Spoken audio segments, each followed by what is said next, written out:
Where I'm the real one, worship with everything you promise. You pray on your knees, I know that you got me up my ground. Where I'm the real one, worship with everything you promise. You pray on your knees, I know that you got me up my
I just want to say that I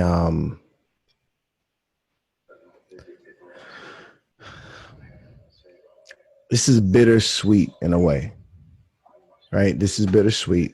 If you're watching this for the first time, my name is Richard John Relaford, aka Rich Rail, and this is an experiment, a first time experiment to see if we can take an extended approach to the birthday of our country, the United States of America. That's how this not really started, but where we launched from. And where we are right now is in the last of the first four. And the reason why it's unique is from here on out, and you're going to see that it's going to be better. And this is me talking about this to even myself. It's going to be better because you won't just be hearing from me. It's never been just about any one person. This movement is not about that. And even this 8 hours to choose is not about me, because the reality is it's about us. And it's about all of us being Americans saying that we are going to make a choice starting on our birthday, or actually counting down to the birthday of the 244th year of this country, and take steps towards not looking back. And I don't mean not looking back in terms of being held accountable for the systemic and the social and the emotional and the tangible change that needs to happen, because we know there's nothing new really that's happened this year except for public eruptions of some of the private things that have been tormenting certain groups and people and races and ethnicities and genders and those of certain backgrounds and or so many other variations in our country. We also are going through a worldwide pandemic that in a way has connected us like never before and grounded us like never before, adding fuel to that fire, but also adding some focus and some connectivity. So we said it's July 4th of 2020, the 244th year of this country. How about we do this? We take it like it's New Year's Eve. We take it like it's like a birthday in our own lives and say, this time we get to make this country and then therefore a piece of the world and over into the world new by stepping forward systematically in this place and intangibly in the principles of which we build Mission1Race, or building it. It's an ark, it's a ship being built as we're floating in it, and folks' hearts have been aching and saying this expression, right, of not saying us and them and or anyone being out of it is what I can get down with, and I want to do it in a tangible way. I want to affect minds, I want to affect hearts, right, and I want to tangibly partner and collaborate with people and build communities, and then align with folks that are, yes, handling things like unfair education and systemic racism and mass incarceration and unfair immigration and just health concerns and the disparity of those that are affected by the coronavirus. All those things that are happening in our country that are real, gender inequality, right? Gender identity issues and targeting, all of that. I want to do something about it, and I don't want to do it with hate. I want to do it with love. And now we find ourselves on day 4. Don't check out, please. First day, we said the principle was understand. And it had to be humble to even understand someone and to admit that there may be a lack of understanding or exposure to it. Second day and or hour, we said forgive. And that was if you look at the pattern of these principles, it's like a tangible one that we can get and we can almost relate to mentally, and then it hits one that's a little bit emotional / spiritual and something we can grasp, but it takes maybe something a little more supernatural or a little more soulful, and we're in the midst of that again, because the step 3, the hour 3 was relate. And we saw that too. How do you relate to someone? Have sympathy, not apathy. Have empathy. Be able to put yourselves in their shoes. And we saw the beauty of what happens after that can potentially be the relationships that will turn us upside down in a good way and say, man, I can never think like that again because I know better. I know all people aren't like that. I know all folks from that place aren't like that because you know what? I played golf with one, right?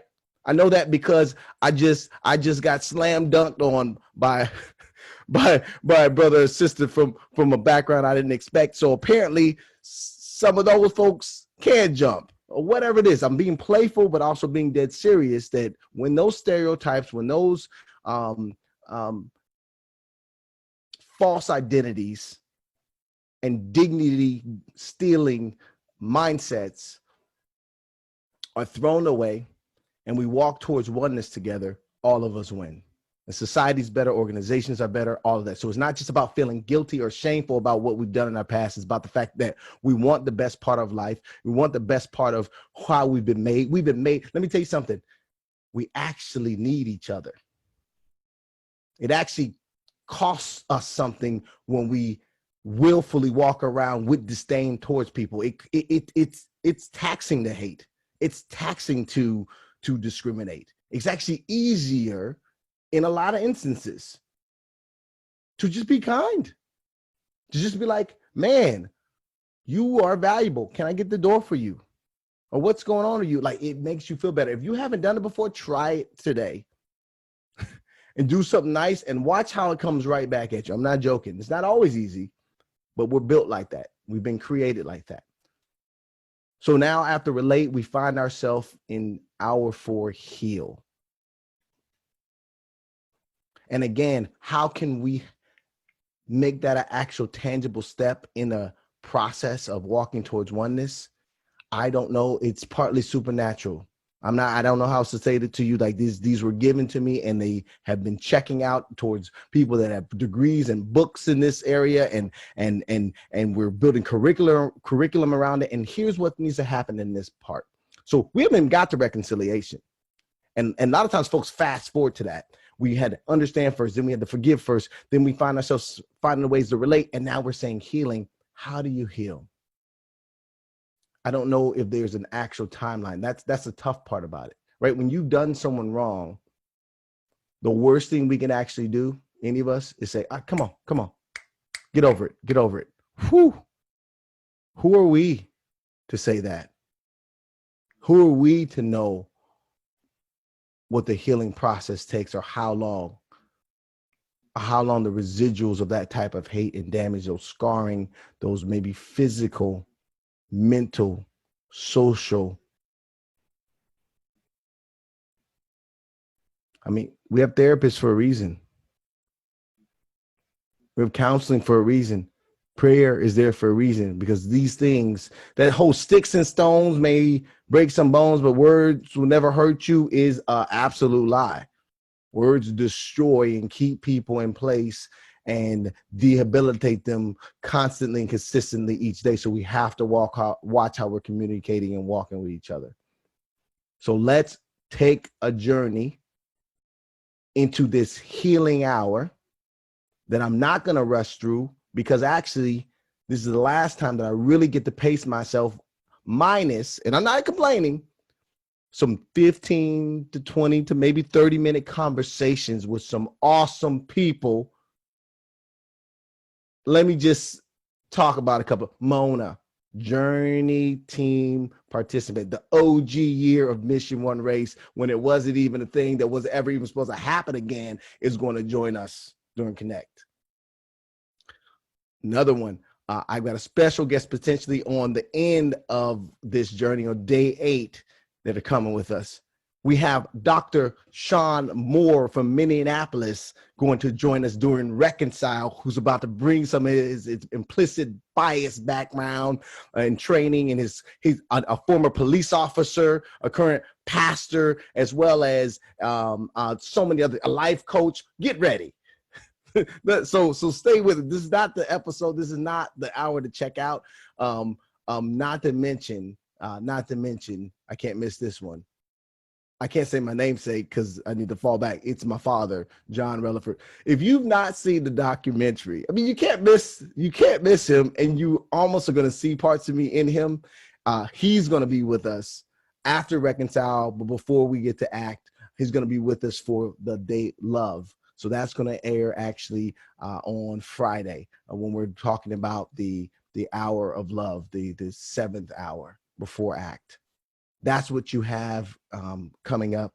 So what I want to do right now to start off, and I've been sharing some media with you. I'm going to share a couple of pieces of media with you today, but this one's unique because what I found myself doing, and I'm going to shout out to World Vision and Team World Vision specifically, because I've been a man of faith. And I say that because the marker in my life is when I actually had love into my heart. The first thing I started doing is actually caring about other people. I didn't give a care before. I wasn't necessarily mean or bad. People can talk about that growing up, but I definitely didn't care. Just stay out of my way and you're cool. And then immediately that changed in 1998 when the love got into my heart. And I've been trying to figure out what that looks like since then, where he's used my athletic ability and other things to help others, and taught and volunteered as a youth leader, all these different things, taught at private schools and volunteered, coached, all these different things. And I ended up sitting in my church, and this gentleman comes in and says, you know what? Kids are dying of not having access to clean water. So again, anyone in the margins bothers me. So when I find out about something, I'm saying, oh my goodness, they have that type of ailment. They don't have access to water. I was confused. And I got up and I ran a marathon for that cause. And that started this chain reaction that really brought us here today, because what it showed me is, right, that each and every one of us has the capacity and ability to transform lives, just with small steps of obedience in our circle and range of influence. So I did that with the LA Marathon. That's where I'm going with this. So the thing was fundraise, be a charity runner. And that's not even a thing. I never ran distance. I made fun of distance runners. Be a charity runner. I found myself training for a 26.2 marathon. I said yes to this thing, y'all. I didn't even know how long it was. Unacceptable. But the marathon changed me. Not just the Team World Vision aspect of it. The race. The Los Angeles Marathon is one of the most epically unifying, crazy, like angelic, unreal, I don't want to call it eerie, but surreal days in LA, where LA comes out. And I've run other ones. I've run Berlin. I've run Chicago. I'm not mad at you, Chicago. I'm from Chicago, but nobody does it like LA. And we come out there, and this is the thing. We don't come out and just spectate. We come out with, come on, especially about Black and brown for Latinos come out there. They have the oranges. They've got the bananas. People are coming out there giving you stuff. Hey, mija, I got something for you. Mijo, like you're getting waters. They're cheering for you. You've got a band on this corner. You got somebody dancing in the next corner. The next corner, the guy has a tutu on running next to you. It's all kinds of craziness happening. My point is, LA Marathon has changed my life through the ability of activating runners and bringing us together in the community, and specifically around our charities and nonprofits. Shout out to a couple other real close charity nonprofit teams that are near and dear to my heart. American Federation of Suicide Prevention, Matt Magana, shout out. St. Jude, shout out to you. My sister, Ryan to Heather, shout out to, there's so many other, I can't do this now, I'm gonna mess up because they're like, why didn't you shout me out? Even shout out to my girl, Tracy, Pit Bulls, I'm saying it right, Angel City Pit Bulls, I got it right. So I'm going to share with you, I got the ability or the opportunity to do some voiceover with them. And the reason that it really struck my heart, John Palmer reached out to me and said, we really want to be there with the city. One, we want you to be a Los Angeles ambassador this year. So that was a long way around to that conversation. I am one of the 13, 14 that they have in the world. Really, it's an international race. All states are represented, and I think like 60 countries or so. And I'm one of the Los Angeles ambassadors. But before that, or during that, he asked me to do a little voiceover work on this piece where he took LA and took the moment we were in, and they call it Remember When, right? They call it Remember When. And you're going to notice a voice, but I think it's fitting when we talk about the healing as a city, as a community in a world we're going to have to walk into, and we're going to bring that context together and kind of tie that into this human reconciliation conversation. And of course, a big piece of that is the racial reconciliation. So if you join me, and let's sit and watch this, and I'm going to talk with you again. Okay, talk to you soon.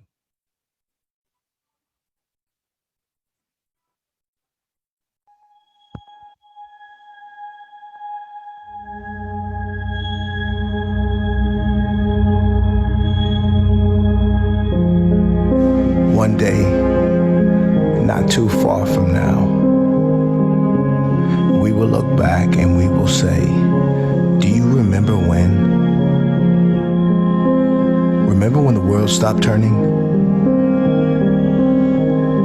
When the streets were deserted? When we held our breath? When we lost those we loved? Time stood still. And will you remember when the world came together as one? When actions spoke so much louder than words. When foes became friends. When borders crumbled. When the real heroes stood tall. One day, not too far from now. Remember when?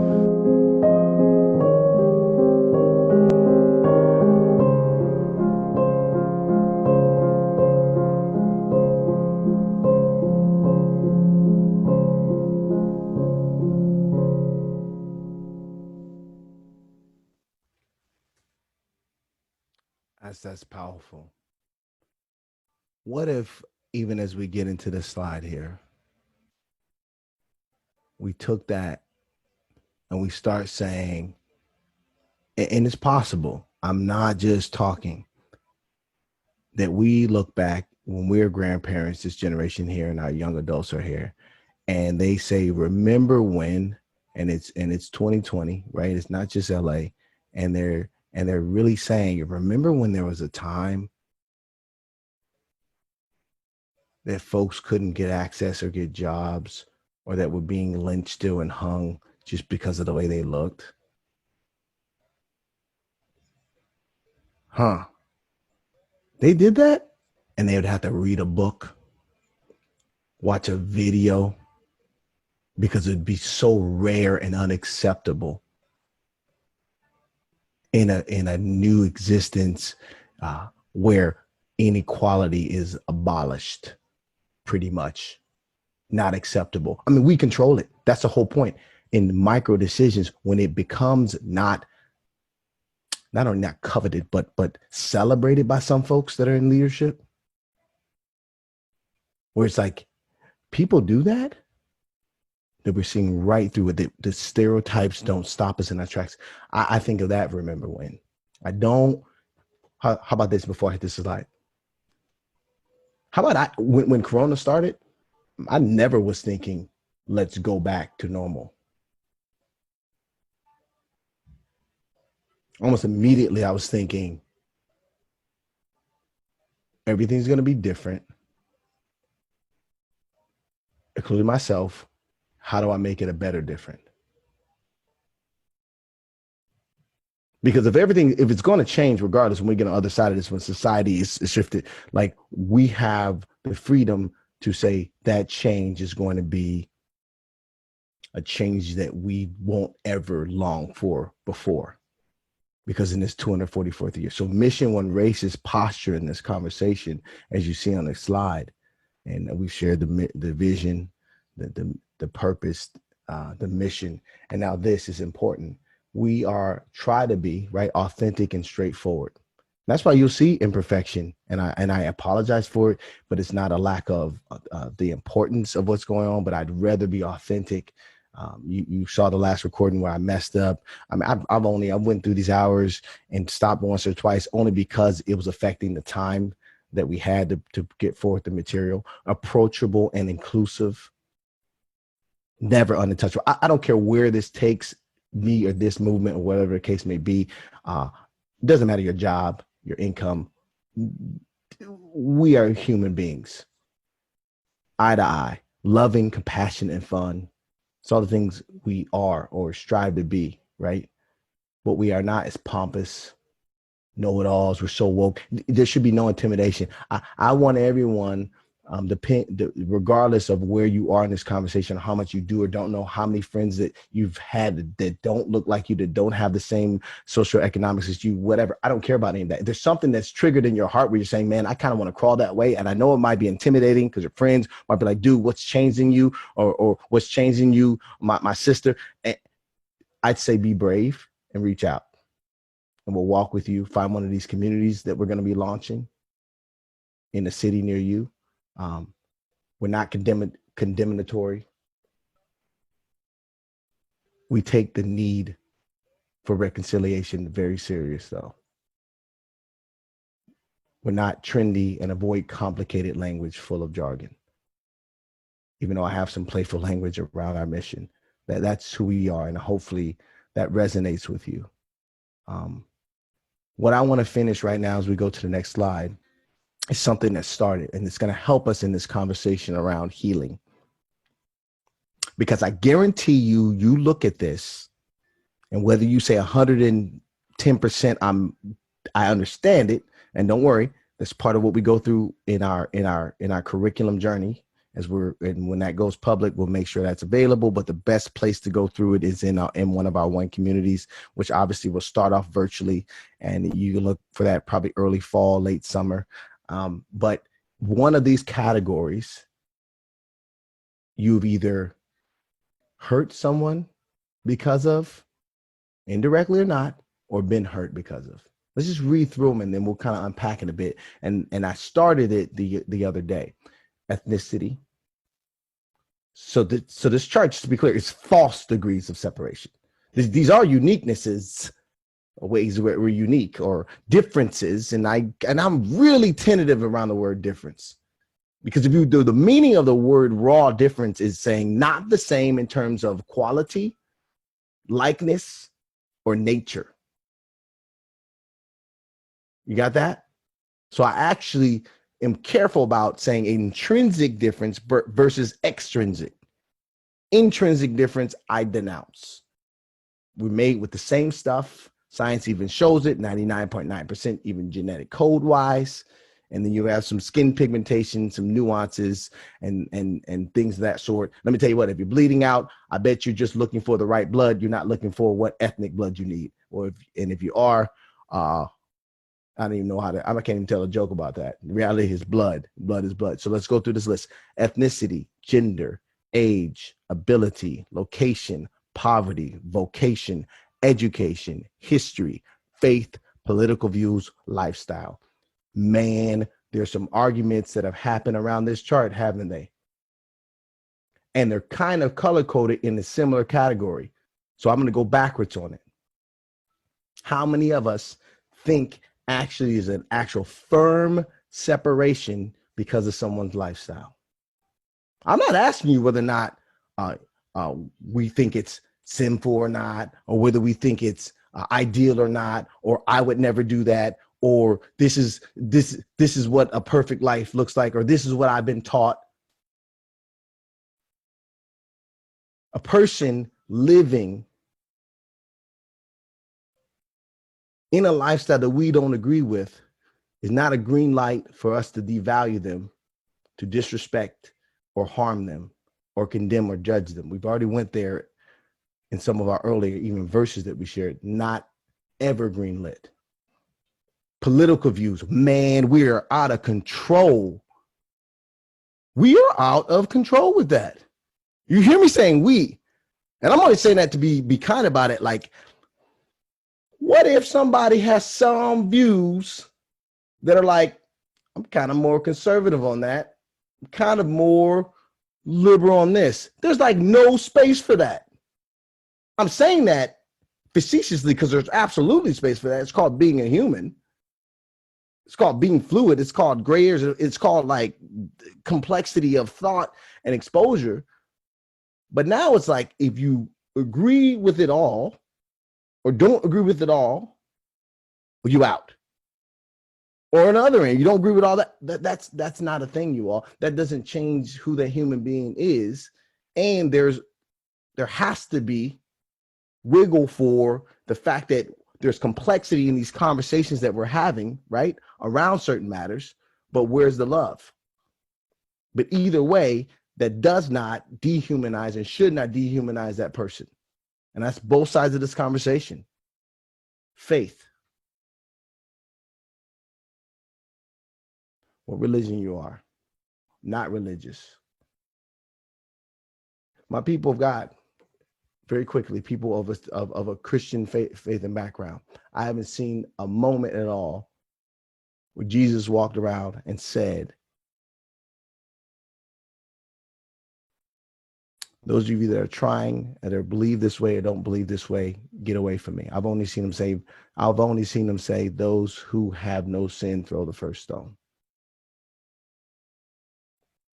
That is not a reason or a green light to attack or denounce or to pray demise over anyone.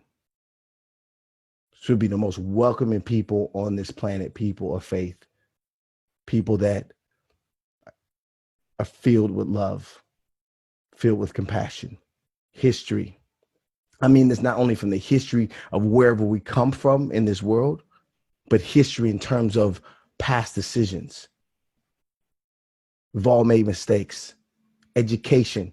I got an opportunity to get more educated or get more college education, if you will, because there's also vocational education. It's funny enough, I was talking to a friend about this, and he asked me a real question. He said, why is it in certain minority or ethnic groups, hands-on vocations like construction and plumbing and so forth like that can tend to be not only not exposed, have exposure for them, but then looked down or frowned upon. I was like, I don't know. What if a person prefers a blue collar life or wants to do a certain line of work? When did their value become that? And who are we to disvalue or value greater than hard work and labor and skills and hands-on versus book smarts and education and service industries?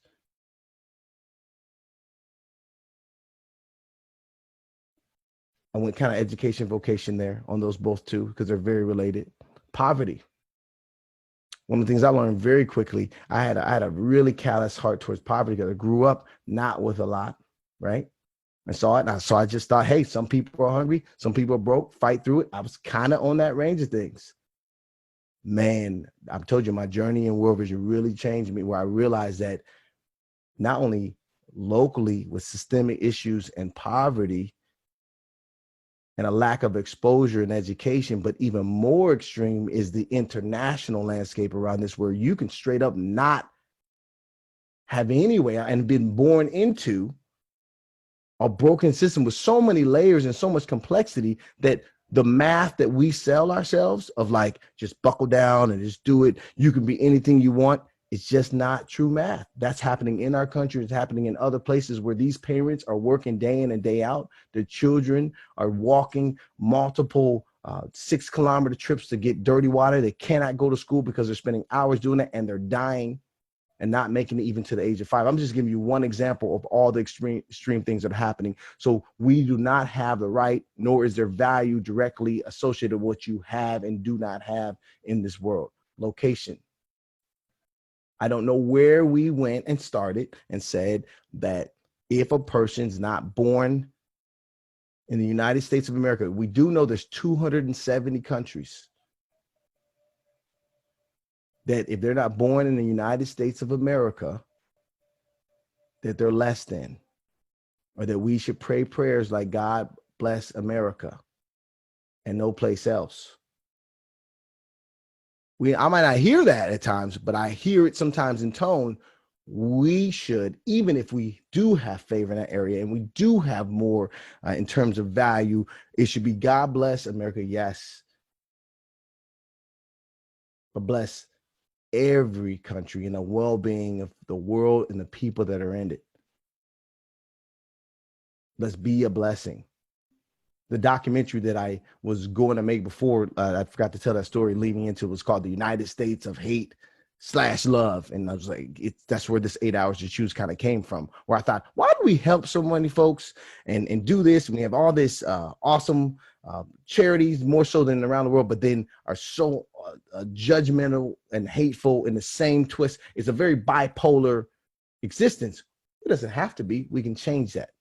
That's part of what I'm talking about, because we do have some economic advantages, but let's not make our location or someone else's location directly attached to their value as a person, or their value definitely in God's eyes, or value in terms of a creation, or whatever else may be the case.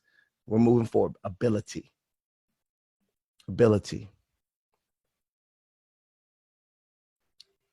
I have always been have an opportunity to serve and help with let's just call it a chapel ceremony. And for many years, I honestly have been floored with the understanding that certain children, even as I run this marathon, I talk about it. People say, man, it's crazy you can run or try to run that 250 miles and all that. You know what one of my secrets is, you guys? Even with my academics, is I've had a couple of friends in class that would have seizures, exposed to some family members who had developmental disabilities and so forth. And just in moments, I'm floored when I look at the young adults that have been born without the ability to do basic things that we take for granted, like walk and run. So when I feel sorry for myself on the long run, when I get to go run, that's usually the thing that snaps me back and says, you know what, I'm running for a cause. On top of that, for all the people that cannot run at all, ever, or any longer. I'm studying. I'm doing the best I can in this class or in whatever God allows me to be exposed to. I want to do the best because of the people that may never, no matter how much. We get these weird things like if you just hit the books and do it. No. A lot of that stuff is I don't even call it giftedness. It's just ability that we've been granted undeservingly that does not make us. Intelligence is not something that's like, okay, that's the one thing that I can take and say I'm greater than someone because I can think. No, the neurons and the connection, the memory. Yes, the time you spent, the time I spent, the time I went to run. Yes, I did have to train a lot of miles. Yes, I did have to go over and go through pain. But we do understand, though, there is a certain amount of just talent and ability that has just been granted and is not because I'm greater than anyone and anyone else is less than me. Age. You did. I hit this. I'm gonna hit these quickly because I hit this the other day. You didn't decide when you came here. I didn't either. Some of us are older than others. Some of us are younger. And let me tell you what. I know some young adults at 15 that are more mature than 50-year-olds making better decisions. So we definitely need to throw that out. I just been doing it a long time. Just because you've been doing it a long time doesn't make it right. And just because you haven't been doing it doesn't make you have less or more value. Gender. Are we still doing that? Look, no, I don't want to have my men actually like alienate me, but I have a theory around women and talented women. Equally talented woman to equally talented man, we both know we both know they're better than us. So you feel like, what are you talking about? That ego starts going. I'm just thinking my personal truth, and I'm not biased. If I am biased anywhere in that gender conversation, it's slightly biased towards women. I'll be honest, I'm working on it, man. But I would rather, in most areas, deal with a just as talented woman as I would a man. You can get mad at me if you want. Ethnicity. Here's the thing.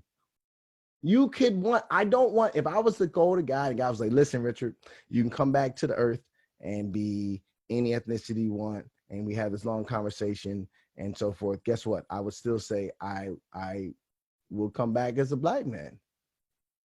I like it. Like there's nothing, but that doesn't mean there's some greater than or pompous moment of pro this and con that. No, I think we were actually intentionally brought into the world with the social implications and everything else and they come with it, the good and the bad, in our actual spiritual composition, called to be who we are, to be able to reach who we can reach, to have the perspective that we can have. So switch the whole thing. No one being ashamed if you have more privilege that you didn't earn. No one being devalued by the access that we don't have or the fight that we also have to lean into at times. I took a lot longer than I wanted on this, but I'm glad. I'm glad. Because the rest I can go right through and land the plane, and I won't be able to do it as much because I will have guests and so forth. I need to respect their time. But what I want to share with you now, so thank you for holding strong with me, is a video. Is really the last video in this 8 hours to choose that we're going to be able to share in terms of a snippet out of the documentary. And this moment is about San Gabriel, but so I ran up the coast 250 miles, 6 days, touching 7 missions. And this visit that I went on was before anything in the run. I need you to watch the documentary after this because you're going to see I'm in a lot different shape when I actually get to this documentary. But this is what it's like when I went there with my friend and really the only member. He was only a partial member. Like he was so honest. Like I believe in that you believe you're going to do it. But I just want to record it because either way, this is an epic story and you've potentially lost your mind. So he kind of was like along for the ride. And we sparked a friendship from it. We barely knew each other at the time. This is Patrick Bambusicum, Patches, and myself. And I want to share this video with you. And then we'll come back, have a quick conversation on Heal. We will actually hit what the day's word is. If you've been watching this, there's nothing new. There's a lot of extra, a long intro, and a short message. That's my style. So talk to you guys soon, okay?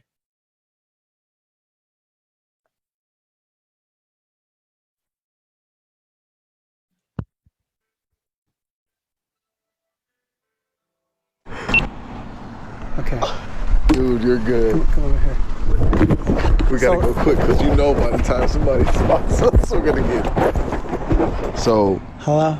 so impromptu, we're at San Gabriel Mission and it's closed, clearly, because it's like the middle of the night. And Patrick, what did you say to me?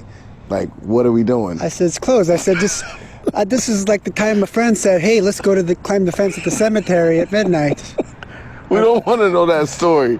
What? That doesn't end well. Well, it wasn't good. It wasn't good. That's not why we're here.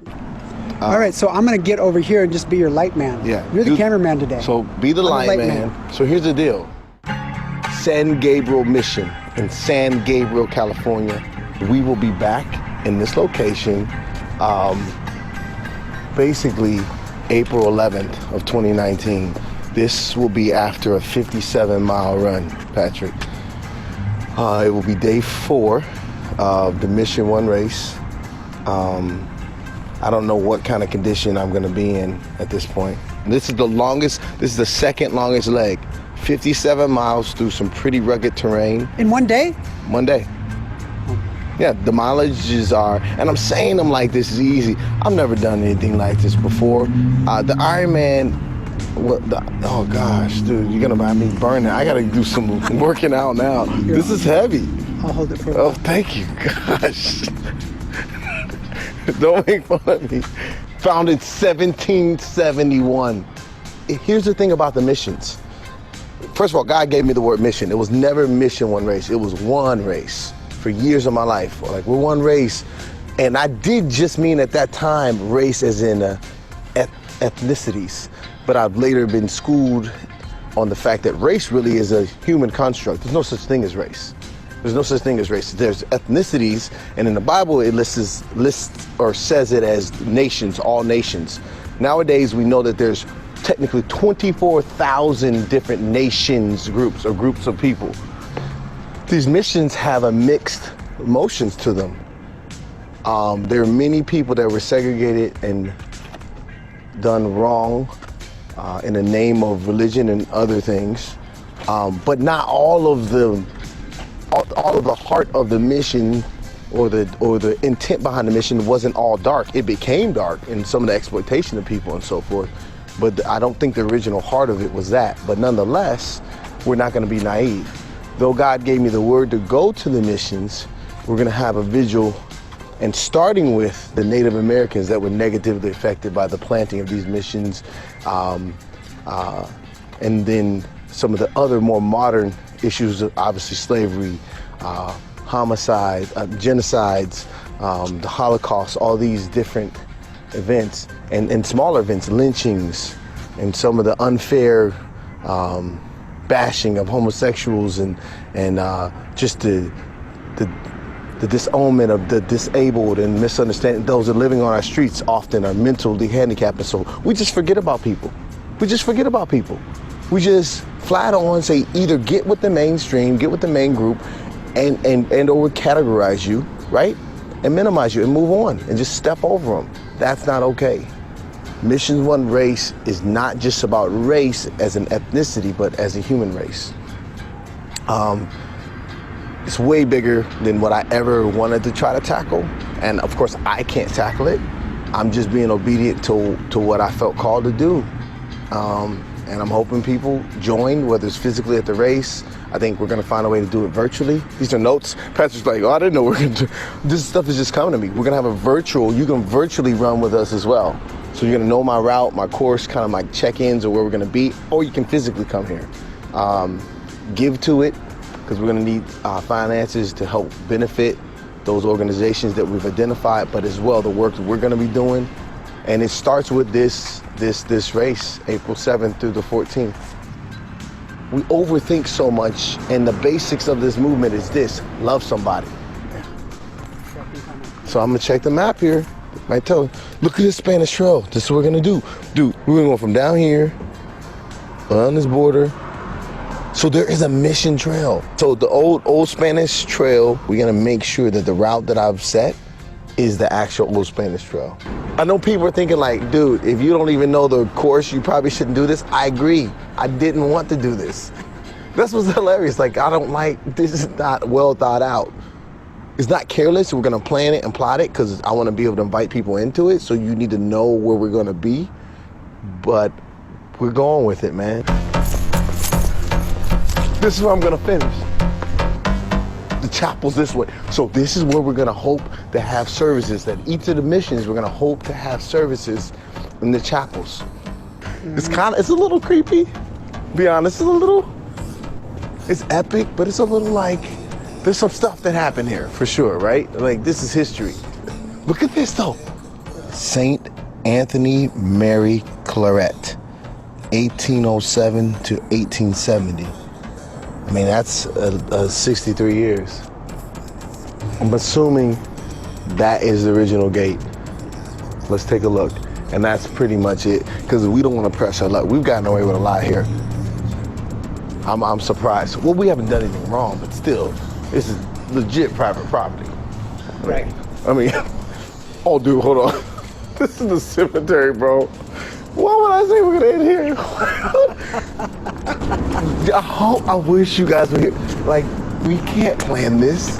Why are we ending at the cemetery, Patrick? That's where all endings happen. Yeah, good point. I know that my Redeemer liveth. I don't think we'll be. Hey, guys. Hey. Yeah. Can I help you? We're just checking out the... We're doing a documentary. Huh? We're doing a documentary, and I was just checking out the outside and stuff. In April, I'm gonna run to the missions. Okay. I'm gonna run from San Diego to San Luis to San Juan Capistrano. The first one, San Diego. Huh? Yeah, Yep. the first Exactly. And then I'm gonna This is number 4. Exactly. I'm coming here to number 4. I'm doing number 4 here, and in San the morning. Fernando number 5. Huh? San Fernando is number 5. Yep. And then San Buenaventura, right? Is 7. Yep. And I'm gonna end in Santa Barbara.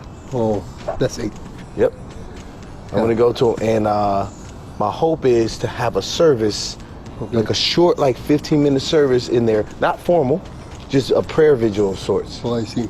Is that okay? Okay. Do they allow that? No. Well, it depends where you're going to be. Where are you going to start? Right at 6.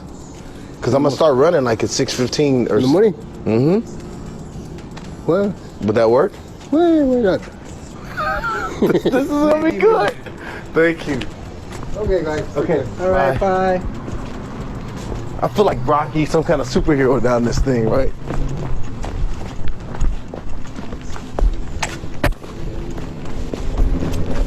Dude, that couldn't have been done.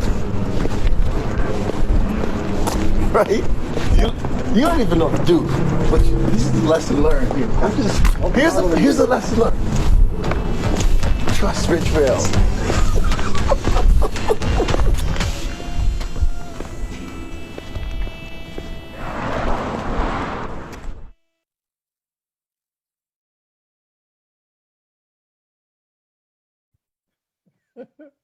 Listen, I can't even completely hear it, but those are good memories. Those are good memories, and I can't waste a lot of time because I want to get through the rest of the information that we have. We have 15 minutes, so stay with us. So we're gonna move right into actually the points I want to share with you around our principle heal. So we go into that. I want to share with you a verse and the definition, and then we're going to just kind of move through this conversation if you can. So for off the bat, if we start with the antonym, right? How do we know we're off the course and heal? If we're doing the opposite of that, which is harming, breaking down, impairing.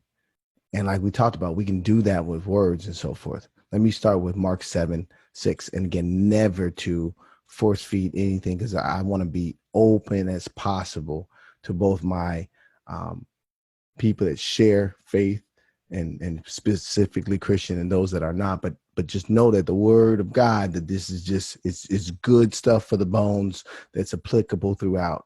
And this, in this verse in Mark 7:6, it says, Jesus answered, and he's having a conversation here. You are all hypocrites. Isaiah was right when he spoke about you. Isaiah wrote, these people show honor to me with words, but their hearts are far from me. And the reason that this resonated with me about this conversation around heal is the reason that I'm not just for changing rules and laws and putting better guardrails around folks that have bias and are walking around with hate or walking and discriminating and prejudice. Because guess what happens? What happens is the same thing that's been happening in this country for 244 years. People just get better at hiding it, and it just goes subsurface. So we actually have to change our minds, and even deeper than that, our heart. And if we're walking around with angst and unforgiveness and hurt ourselves, it's hard to move towards these other conversations that we want to talk about, to actually connect and reconcile and then love and act. So we must heal. So it can't just be words deep. It can't be just, what words do I need to not say to not offend and not get caught and not lose my job or whatever. You know, I'm talking truth here. Okay. So definition of heal, the healing of a person or treatment, right? To cause them to become sound or healthy again. We can do that. Each of those little experiences. I'm going to share a few small stories with you all very quickly. I'll expand on those more in other times, but we're going to let you know that I have had a choice in those to harbor hate towards certain groups or vocations of people. And I thank God that I have not. And that's why I'm here to kind of have this conversation with you, though I've had moments. Heal, to become sound or healthy again, to alleviate. Okay, so if I move forward, and we're going to go ahead and stop sharing here, and I just want to talk to you. Some of these I've not shared before very often. A few of them I have, but let me just take you to different parts of my life. Younger years, I would be in study groups, and let's say you have to go over someone's house and do a project, and I would find out and they would have conversations to set up the project group. And I was one of the few, if not in most of my classes, the only Black student. And they would literally have project groups where they would say, hey, we're meeting at this time, but you can't come. And again, my mind wasn't even there and understanding like what was going on. And it was confirmed through some other conversations or the consistency of that happening, where there just were parents who were actually imposing that onto their students, saying, your Black friend Richard, that's in Richie at the time, they're calling me Richie, is in your honors class in middle school. Even you can be at school with them, and I can't stop the school from doing it, but they can't come here. And I remember in that same middle school, late middle school, where I was had my, when I lived in Chicago, you have to dress. I had my gear on. We're ready. I think we may have been going to party. We weren't up to no good. You can't be up to no good in the clothes I had on. They were smooth, y'all. I'm talking about just had them, and I told you money was tight. And this officer comes up, I never forget, it was like about 3 of us or so. Get down now, rolled up on us, cops face down, with all of my new clothes on. Listen, I was so, I'm glad I'm making it lighter because it could be a lot heavier. But I was trying to, you know how you can do a plank? I was trying to lay like with my hands underneath me, kind of on my toes, so I didn't get all the concrete and on the tar on my clothes. And I never forget, I had to go flat because I heard him pull his gun to my head and said, move again, N-word. I could still be in that moment with no healing. Or I think about when I was in college and I'm just sitting at a light, minding my business there, outside of my engineering classes, on break from the team that I'm captain in. And I'm talking randomly, you guys, sitting at a light, like scared to mess with me, actually like, die, Nick. And just out of this window, a random person right outside of the campus there, Akron, Ohio, maybe near, I don't know the city. I want to say the city specifically because it's not about putting people on blast. And those are the outright, right? One was kind of implied, a couple outright. And then this one was what bothers me the most. I remember I was in corporate America and I'm sitting down at dinner. And again, these are not things I want to replay in my mind, and nor can I, and have them shape my mind towards white or older gentlemen or police officers or whatever the case may be, right? Because those are exceptions, not the norm. And I choose to believe that. So I'm sitting there and this gentleman invites me, and I'm not going to do the all setup, but he says to me, hey, Rich, I don't like Black people, but you're all right. You know what's crazy? I think that's actually the most dangerous one out of all of them. This is gonna sound backwards. It's because it's like, did you think that was okay? Because it was in the context. We were having dinner. It was in a business setting, technically, personal size business. That's the most concerning, and that's what I don't want us to slide into coming out of these Black Lives Matter and all the other peaceful protests that were going on. Is that people just get better at hiding it, or better at making it acceptable, or anything else, or better at any other sort of segregation or discrimination. And you see, I'm keeping it together, and I'm keeping it together mostly because I do feel like there's healing in my heart. I'm not naive, I'm not dumb, I'm not gullible, but I really want to believe that we can heal, that we can understand, even if it's misunderstanding or miss things being taught. We can forgive, we can relate, and we can heal. Right. And there's certain movies or certain moments that I have to bring myself back in and go, wow, that really affected me. And I know that can happen to us. I know you guys all have stories that may be different and unique in yourself, but I'm praying that you can not only heal, right, but that you can help heal others. And I think at moments, I could just tell that my interaction, that it was expected that I was a certain way because of the way I looked, right, or the role I was in at the time. And I think I've had healing moments with people without even knowing it. Okay, so this is this discussion moment. It's gonna be a very short discussion moment, because it is gonna expand throughout this video. I want you to think of, like, do you really want, like it's not even do you want, what area of discrimination or bias that you've been exposed to. It can be as simple as you being a role that's not a top role at your organization there. And I'm not trying to compare suffering. No one's saying like how big and how small it is. No form of bias and discrimination and prejudice is okay. And it doesn't have to be a comparative process, right? We know there's some more extreme forms than others, but let's gut it all. That's what human reconciliation is about. That's what Mission1Race is about, is all those areas. But where might you need healing? And maybe you can approach that. How can you be a healer, right, to someone else, or help heal that area? And what specific moments, like a few of those that I just shared, are replaying in your head, and how do we stop that replay? So now let's get tangible as we land this plane.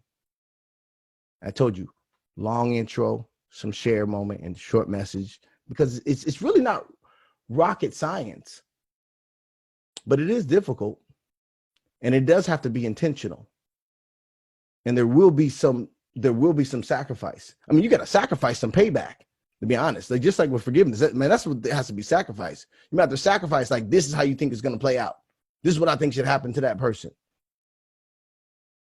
Right? Because where does the score stop with that? Hate to hate, death to death, violence to violence. There's no, and we're going to share a quote here before we get out of here, and we're going to land a plane, from Martin Luther King Jr. that was telling, and we'll do that right now, because the last steps are you deciding to seek healing, deciding to heal, deciding to make that choice. And then, as we always do, we'll leave with the 3 points and 3 call to actions. But I want to share these with you. This was an article in the Tennessean, and it's a longer article, but it's MLK's prescription for healing hate was embracing agape. That's what this article said. Let's read these together, and you tell me. And I've not been a student of these in the past, and I see those tenets throughout the way we're trying to walk in Mission1Race. If I respond to hate with a reciprocal hate, King counseled, I do nothing but intensify the cleavage in broken community. I can only close the gap in broken community by meeting hate with love. It sounds backwards, but that's the only thing. Hate does not drive out hate. You've heard it said that before. Love only does. Agape, which we know there's eros, we know there's phileo love, but agape love is a different type of love. Is a willingness to go to any length to restore community, to any length. That's that radical forgiveness, that radical love that we talk about. He continued, it doesn't stop at the first mile. Is that not fitting? How we running 250 miles? Who's going to run 8 with us, 40 with us, 60 with us, 57 with us in December? Or I'm going to talk more to you about that. You're like, Rich Rail, you're getting crazy.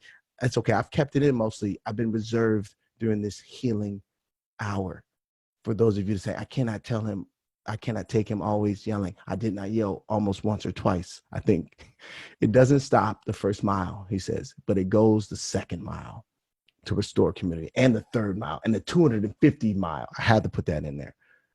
It is a willingness to forgive, not 7 times, but 70 times 7 to restore community. So come on back to me, you guys. What are we going to remember? Our 3 points. We, on this 4th day of and 4th hour of the 8 hours to choose, I'm gonna get we've already had thousands watch this. I'm not exaggerating. Thousands watch collectively or be engaged with on some level these streams. We got to remember, we are the United States of America. So if we don't like it or don't align with it, we have to be tangibly a part of the solution, not just in the corner somewhere. And it even goes beyond when the camera stop, right? When a tweet stop, when the smoke clears, that's the hard work. We're here for the long haul. We got to remember, we're the United States of America. We have the freedom to choose and to create a new nation, a nation that's actually then standing under God, a nation that's living out the Declaration of Independence, that's living out the Emancipation Proclamation, that's living out, right? We the people, the United States of love. So choose love, choose mission, choose oneness. Here's your 3 CTAs, call to actions. So those are, understand that you recognize you do have the freedom to not only be healed, you can let go and be a healer in a way, in an area, be a person that breaks that consistent bad experience in that context. Number 2, Mission1Race. Not a heavy push. If you just watch this and we're blessed by it and we're moved by it, we've already, this is literally part of our strategy. This is the event experience / movement message part of our experience, where this is actually our work. This is why we fundraise, to be able to put that out there. So there's really nothing in reciprocal we're expecting, but there's a ton of ways to be activated. So go on mission1race.org, and right on the landing page, you'll see Man on a Mission, to search for oneness. If you want to watch that documentary or share it. And last but not least, talking about sharing, share this and come on back, because day 5 is going to be better than day 4. And it's not just because it's like I messed up, which of course I did some. It's because you're going to hear from others. I mean, it's always better. That's what I've been seeing and experiencing. Not even a year yet where I've actually trusted. I'm telling you guys, I'm far from perfect, where I'm trying to do it myself. And I'm like, wait a second. I'm not saying I'm most talented or not. I'm just saying that I did not think it would be this much better. There's some difficulty, right? Because anytime you invite more people in, they're bringing themselves, they're bringing their drama, but they're also bringing their smiles. They're also bringing their perspectives. They're also bringing their passion. They're also bringing their ideas, and things are going far beyond what I ever could have dreamed. And I'm thankful about it. So I want you to remember this as we check out and we go. And I want to say this to you all. Okay. I want you to know, I'm going to say thank you for who you are, for your hearts. Remember that we're uniquely the same. I'm praying for you. Right? And remember this, I'm doing all this in the name of love, mission, and oneness. God bless.